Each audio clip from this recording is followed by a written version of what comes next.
This is my third video about Google Analytics, and today I'm going to demonstrate a couple more critical workflows in order for you to better understand how to market your website. I'm going to teach you how to figure out if you should be remarketing or not. 2, I'm going to show you how to analyze the relative effectiveness of your website in various regions and countries so you can figure out whether or not you should be advertising in those places. 3, I'm going to show you how to analyze the relative performance of your website on desktop versus mobile. This will inform you whether or not you should adjust your bids in Google AdWords, etc. on these different platforms. And finally, I'm going to show you how to compare your performance across various browsers. This can reveal technical problems with your website. If your conversion rate drops to 0 on some browser or close enough, that's indicative that you have a technical bug that no one bothered to tell you about, but it's probably messing up your conversion rates.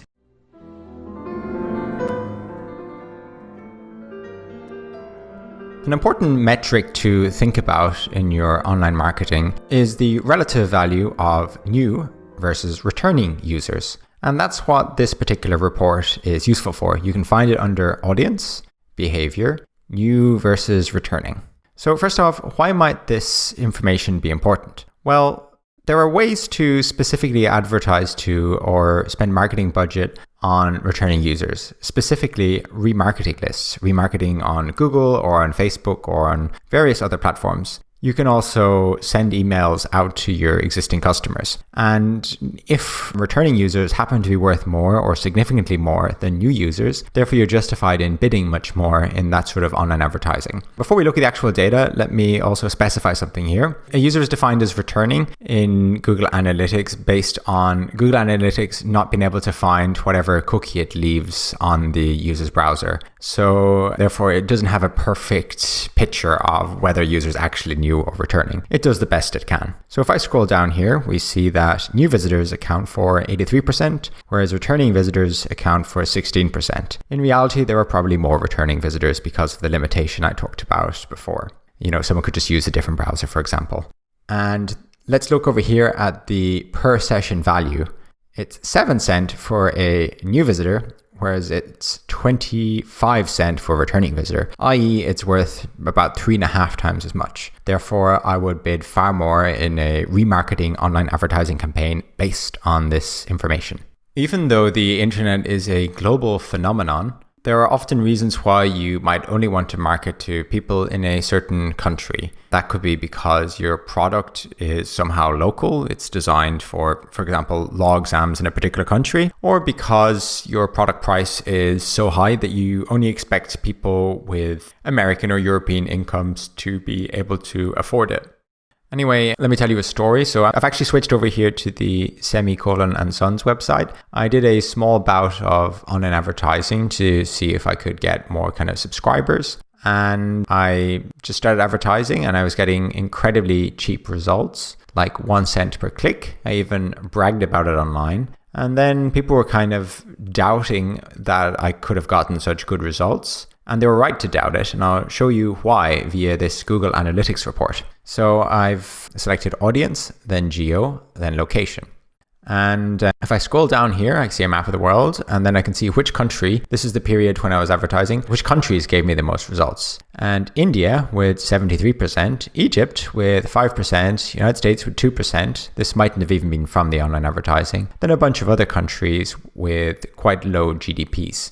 And this is problematic because these people are unlikely to be able to afford the prices I want to charge for my pro subscription. Therefore, it doesn't make sense to spend money on getting users from those countries. They're welcome to watch whatever they want on YouTube and so on, but from the business perspective of spending money, it doesn't make sense for me. And this is kind of an overall truth, a general truth with online advertising platforms, that if you don't specifically tell them that you don't want other countries or other languages, they will basically sell you whatever is the least commercially viable audience that they possibly can get away with. Switched back into the Oxbridge Notes Analytics account now, and I'm going to look at a related report, the language report. This is found under audience, geo, language, right next to location. And as you'd expect, this tells you what percentage of users speak or have their browser set to what particular language. And if I scroll down here, I see EN US is the most and EN GB is the second highest amount, then unspecified English, then Australian English, and then I think this is some Chinese variant or whatever, China and Taiwan, I would guess.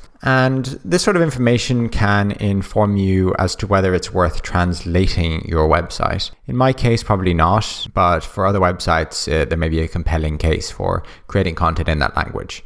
One thing to note here is that the variant of English is often incorrect. So I'm getting far more EN US than EN GB, 150,000 versus 100,000. Let's look at the actual English-speaking countries sending traffic my way. And United Kingdom has more than 5x as much traffic as United States, even though United States browsers advertising United States English made up a large proportion of my traffic. So don't put too much stock in the region in the language area. I think even though I'm Irish English, which is close to UK English, I set my computer to American English. And in fact, I even spell that way these days because of internet. While we're in here, let's also look at the relationship between location and the value per visit. So I'm going to scroll up here and click on e-commerce.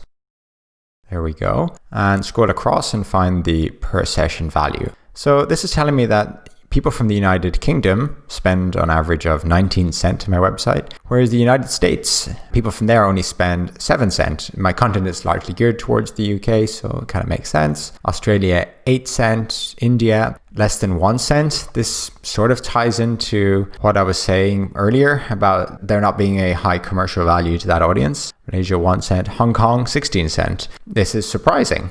Yeah, this might indicate that that's a very, very good market to pay attention to. These days, many of your users will visit your computer on mobiles and tablets as well as on desktop. And having some insight into what percentage of users are on each of these categories of devices is useful because you can decide how much to invest in making your website responsive. And more importantly, from a marketing perspective, you also know how much relatively to bid for each device.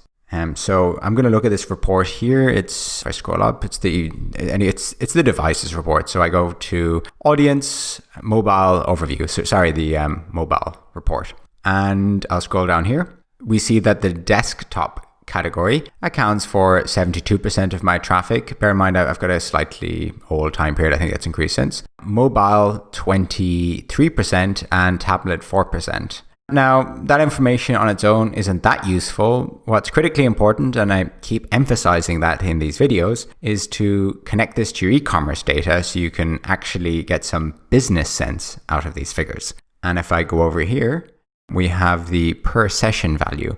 A desktop user on average spends 15 cents, a session spends 15 cents, whereas a mobile one only spends 3 cents. Of course, it might be possible that some people encounter my website first on their mobile phone and then they pull out their laptop to actually make the purchase. But based on this information alone, it looks like a desktop user is worth 3 times as much, and therefore I should bid that much more on that kind of traffic when given that option in an online advertising platform, and they always give you that option. This next report is browser and operating system. You can find it under audience, technology, browser, and OS. The value in this report, in my opinion, comes from detecting when there is a large difference in conversion rate or whatever whenever the user is on some particular technology, for example, using a particular browser. This can indicate that your front end is not rendering correctly there. Maybe some JavaScript features aren't supported, or maybe the CSS has some special rules in that browser and your design falls apart. And this can manifest itself as lower conversion rates. And with that in mind, though, the data about what browser people are using is also correlated perhaps with their income and so on. I would assume that people using Safari are probably in a higher income bracket because Macs are expensive. Anyway, if I scroll down here, I'll also select e-commerce. I always like that one better than the defaults. These, by the way, show my custom goals. I'll go into that later. So here we see that Chrome makes up 52% of my sessions. And then Safari, that's quite a lot. Then Internet Explorer, which I specifically don't support, even though maybe I should, but it's just such a pain in the ass. If I go across here, then we see that Internet Explorer's per session value is 8 cents, where Safari is 15 cent and Chrome is 12 cent. My hypothesis is that perhaps I'm not displaying correctly on Internet Explorer, and based on this sort of information, it might be a cue to check out how my website looks in Internet Explorer. In fact, if we go down here, we see Opera Mini, despite having 3% of my traffic, had 0 transactions, as did UC Browser. All of this indicates that much more strongly than with Internet Explorer that there could be a real rendering problem in this case. Yeah, that could warrant further investigation. See you next week.